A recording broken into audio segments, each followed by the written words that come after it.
This is one of 3 parts to do with sound and how sound works. In this one, we're going to talk about how sound, words, we vocalize sounds, and how sounds can influence our mind, our psychology, our state of being. This is take 2 because there is some background interference. Someone is replacing a basketball net, making a sound, a beating sound, in truth. So, in the other 2 parts of this mini-series of sound, we've looked at what sound is. Sound is a pressure wave, a wave that is a vibration to do which is compressed part and expanded part. The expanded part is called rarefaction. So when I talk about a sound wave, it literally has highs and lows and highs and lows. And the high part is where the wave is compressed, and the lower part is where it's extended. And sound travels through something. You may not referring to through a window, I'm referring through, it needs a medium. And so we've talked in the other podcasts about the medium usually is air or water, and it needs something to travel through because something has to be compressed and expanded and compressed to generate this wave. It's called a longitudinal wave. It's not one of the 4 fundamental forces of the universe, but we're not going to go into that. It's called a mechanical force. So these sound waves can affect our bodies and how we feel and how we react. And sound is, an audible, it's called an audible input, i.e. we receive it through our ears. Remember, we receive information from the world around us and we interact with this world around us. So we sense things, we can feel, we have touch, we can feel rough, smooth. We can see things visually, we receive visual information through sight, using our eyes. We receive smell through our nose, and it's called the olfactory, if you like, and we taste things through our mouths. These are all different sensory inputs, and one of these sensory inputs which we're focusing on is sound, which you perceive through our ears. Sound is a pressure wave. Now, in another podcast, I've talked about not only about how sound is made, talked about how through physical objects, I've looked at how our ears receive the transmitted sound and process sound and send those signals down the auditory nerves to our brain. And this is where we are today. We're not interested in so much about how sound is made. For example, or what sound is, or how our ears receive the emitted sound. We're interested in sound and the mind, sound and our physical body. Some sounds are pleasant, we could call them harmonious, and some sounds are unpleasant or irritating that bother us. So, for example, the people working down and across yonder way, they are repairing a basketball stand, and they're drilling and hammering and fixing, and this is irritating me a little bit. I'll try to be patient and we'll work through this, but just to demonstrate that we often in environments where there are sounds going on that we interpret, and we need to adapt to the sound or the things going on around us where we are.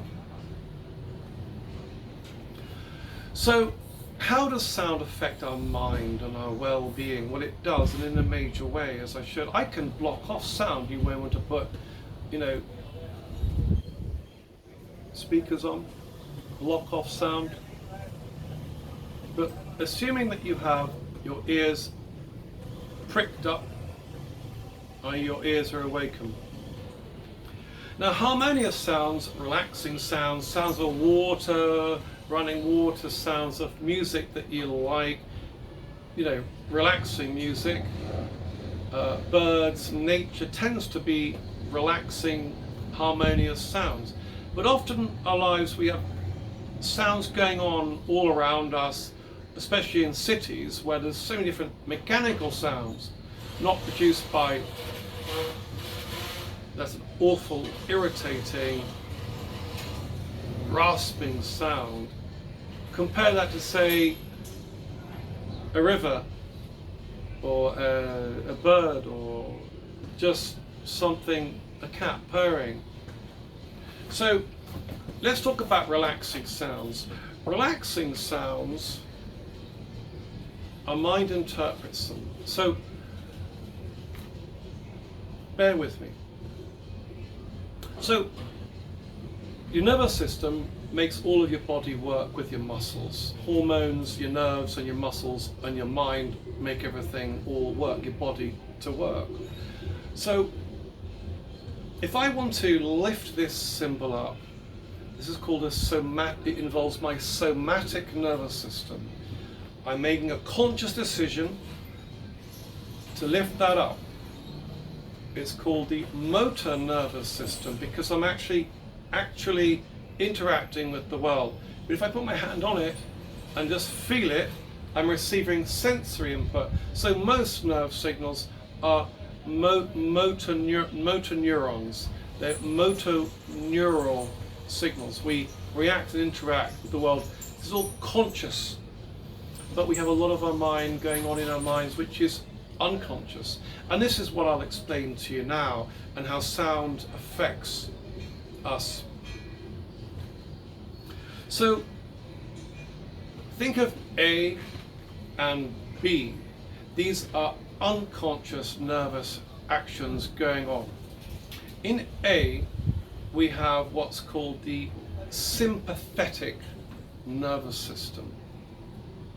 Now, the sympathetic nervous system involves actions when we're at rest, when we're calm, such as digesting food, low heartbeat, sexual activity, is a calmer thing, blood flow, immune system working. When our body is in a relaxed state, sleeping allows us to rebalance and recharge and repair and to stabilize and to create a balance, a homeostatic position. It's called the sympathetic nervous system. But when we have sounds that are threatening, provoking, challenging, threatening, this is called the parasympathetic nervous system. And this involves our fight, our flight, our action. It may also engage, reply, say crossing a road with cars, or jumping off in a parachute from a plane, or being with someone you don't like. All these provoke a reaction and it triggers from the amygdala in our brain, which triggers the hippocampus, which then releases a hormone called corticotropic releasing hormone, and that goes down and it causes our bodies in the adrenal glands to release adrenaline, ephedramine if you're in the United States, and in cortisone. And these increase our heartbeat, increase the blood flow, turn off our digestive system, and it puts us in a state of alertness and activity.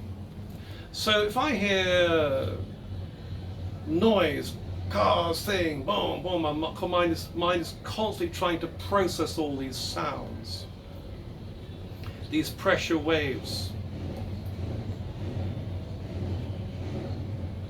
And this can cause stress and anxiety, unwanted stress and anxiety, because what do we mean? What we mean is it's causing our parasympathetic nervous system, the one deal with fighting and engaging and reacting, it can turn it on and cause us to heartbeat to go faster, our blood vessels to constrict. And if our blood vessels are like that and they constrict, it means the blood goes through our system faster, turns off our digestive thing, our diet, our metabolism changes. So we're in an environment where we're constantly triggered by all these annoying sounds and confusing sounds and irritating sounds, such as the one over there, then we can become anxious and nervous more. But if we're in an environment where we are listening to quiet sounds, we're going for a walk in the country, we're listening to birds, we're listening to water, we're listening to calm music that we like, this can all make us relax. Okay, so this fight or flight response is not triggered, it triggers the somatic nervous system, and that allows us to relax and to calm down and be relaxed. So we hear aggressive sounds, threatening sounds, too many different sorts of sounds going on, like that. Perfect. Like that. That causes us to engage and become anxiously engaged. But our body needs to calm down. So we need to take ourselves into an environment where the sounds are relaxing and calming. Do you see? So our nervous system reacts to sound. And a lot of this is going on in our unconscious mind, because we consciously don't control our heartbeat, the flow of our blood, the digestion of our food, our sexual preferences. This is all an unconscious reaction. So sound can provoke the unconscious part of ourself, an irritating sound. And then also, if we listen to and put ourselves in an environment in the country, music, sound, music, or peace of mind where there is no much sound, it allows us to calm down. It gives us the opportunity to try to calm down. Now, if you're in a cage, if you're in a part of your life where you feel trapped and stuck, unhappy, even if you put on calm music, and it may not help, because it may need you to turn over and recall, and your hypothalamus may be retrieving memories and bad memories and things. It may create more. So sound is often a way of distracting ourselves. I mean that calm sounds are conducive to a calm nervous system and a calm state of being. But as I just said, if you're in a cage, you're trapped in a particular part of your life or in a situation, and then you hear calm music, that's not going to necessarily make you feel better and bring you down, because even though you're in calm music, you're unconsciously aware of a situation you want to get out of. But for the general, we'll assume this: calm music and calm sounds will allow you to calm down, whereas aggressive, threatening, engaging, and too many sounds and too many people will cause you to not be calm, but to be agitated.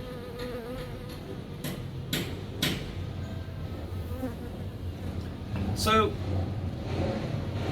not only sound, but we're also talking about, excuse the background noise,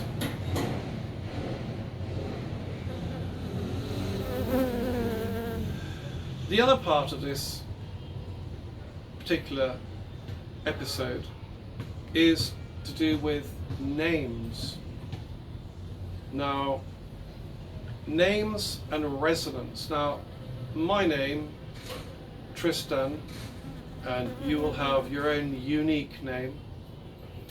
And names and sound can connect and resonate with a really irritating sound.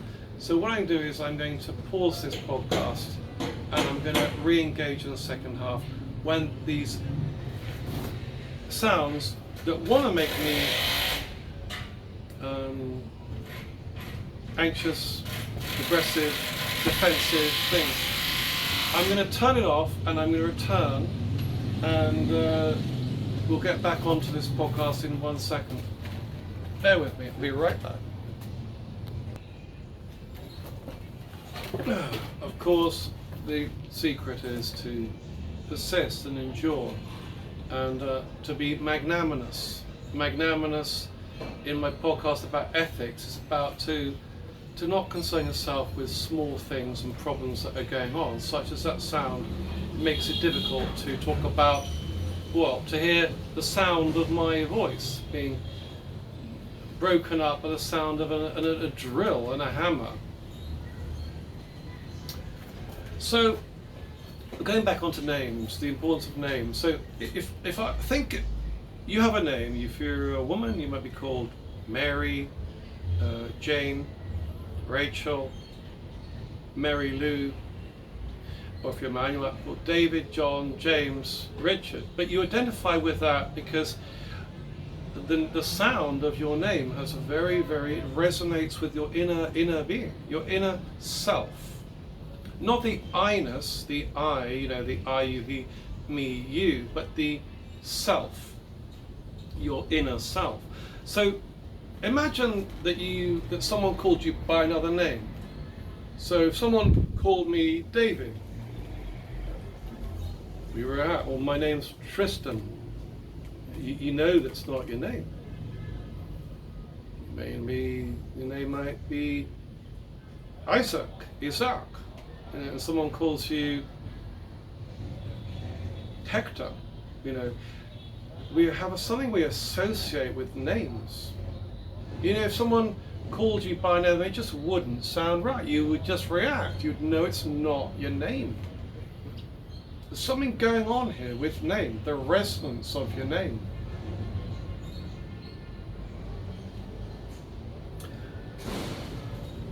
In England, and then carried on to the United States, was in the time when the King of England, King John, did his synopsis, his evaluation of everything in England. The people, the civil servants, the people, they would go around on their horses, and if you're working and fixing roofs, they would give you a surname, a second name, a family name to do with your job. If you were a man that repaired wheels, they'd give you that name. If you were making swords and weapons, they would give you that second name. For example, if we have the name General Eisenhower, long way back. Eisen means in German iron, and Hauer means worker of. Eisenhower. The Prime Minister of England used to be Margaret Thatcher. A Thatcher was a person that fixed roofs or made roofs out of corn stalks, called straw.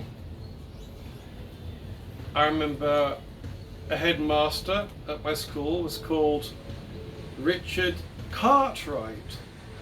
A Cartwright was a person making wheels. So at this time, when we were given these surnames, depending on what your trade was, they're given that name.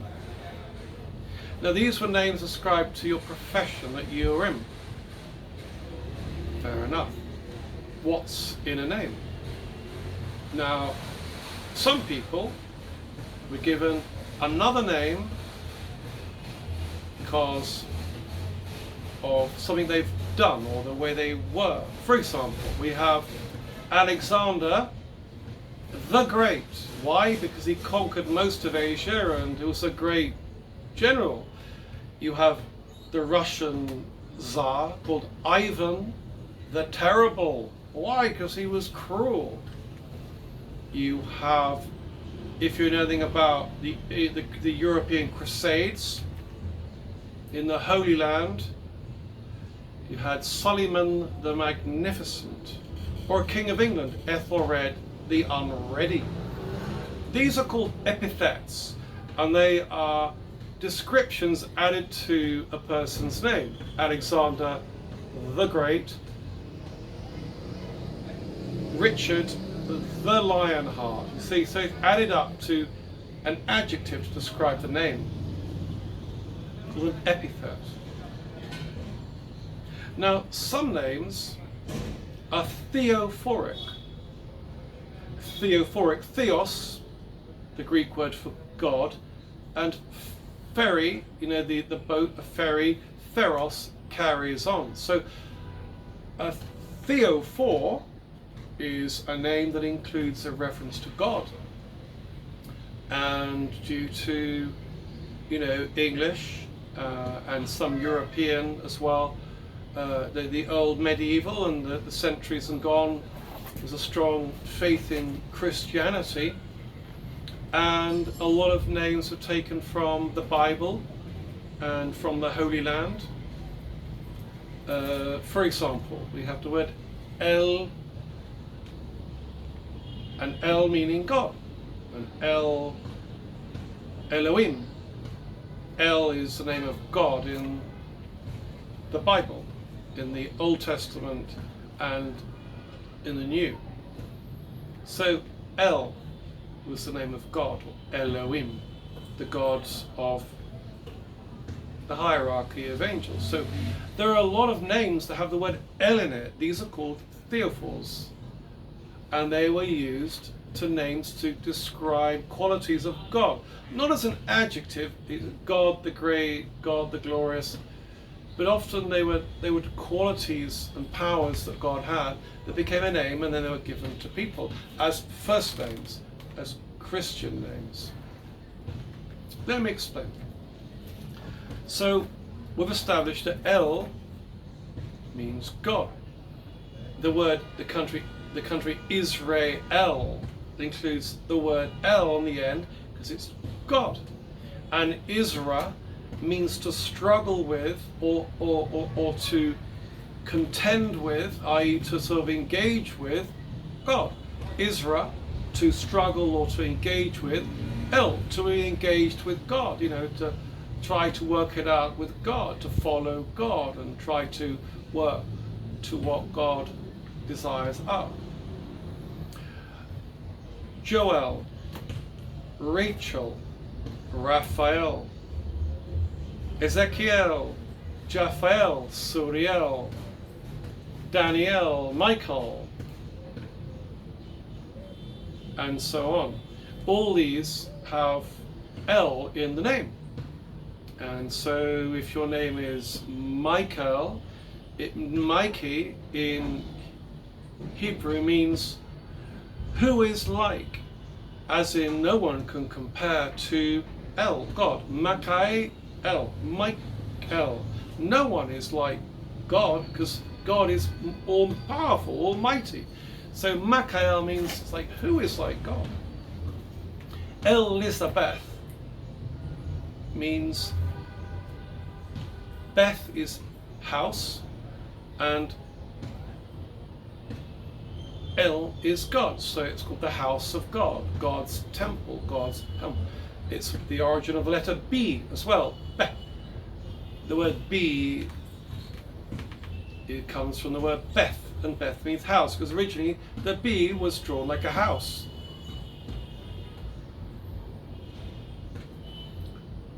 Raphael, God is my healer. Rachel, God is my healer. You have Jophael, means the beauty of God. You have Daniel, God is my judge. You have, I'll check this, you have Ezekiel, we'll check that. God strengthens. God is my strength. God strengthens me.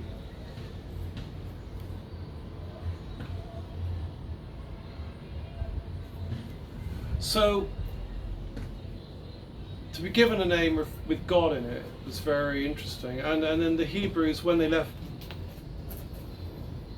Egypt, they adopted a god on the way called Yehovah.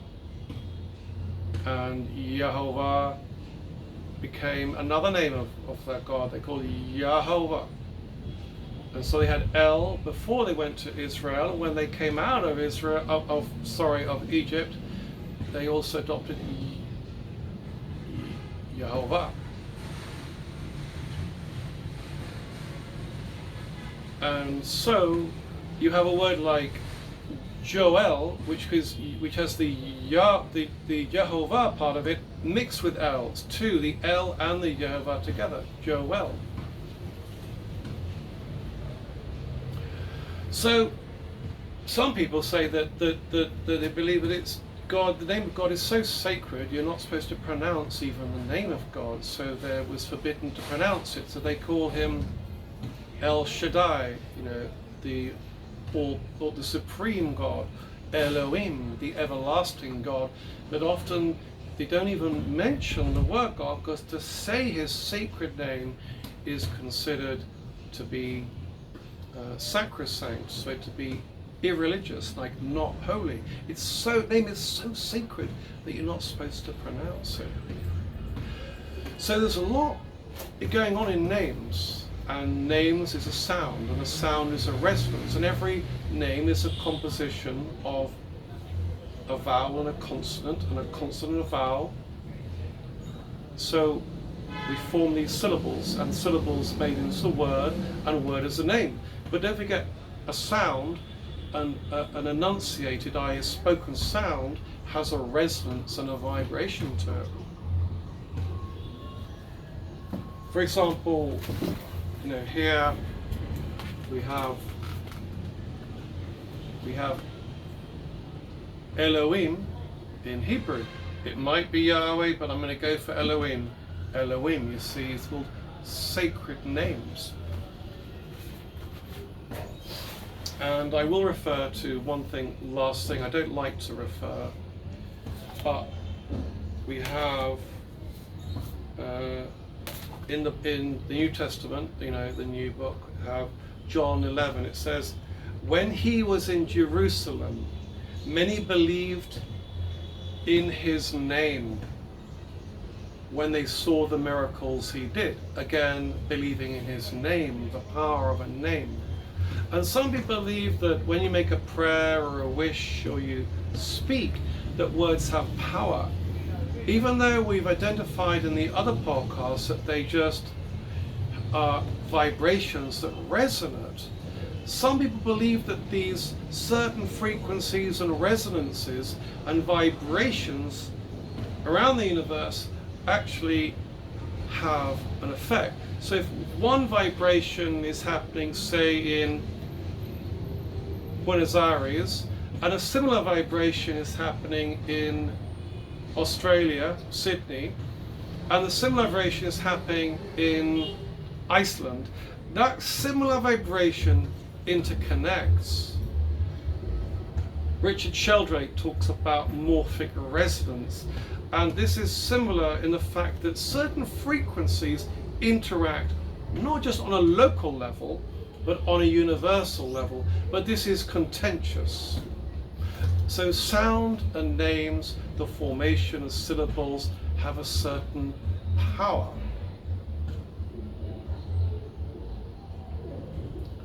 And this is why when you hear your name, you're spoken to by another name that is not your name, you react because you instinctively know that it's not you, because I'm instinctive about a name. And so other words, such as, hateful words affect our mind, pleasant words affect our mind, the words we hear, the way we engage with people, the way we speak, words of encouragement, like have a psychological, a nervous effect on your body, a neural effect on your body. Aggressive, unpleasant words have a neural response on your body. Now, some people like to be spoken to aggressively. They make jokes. They like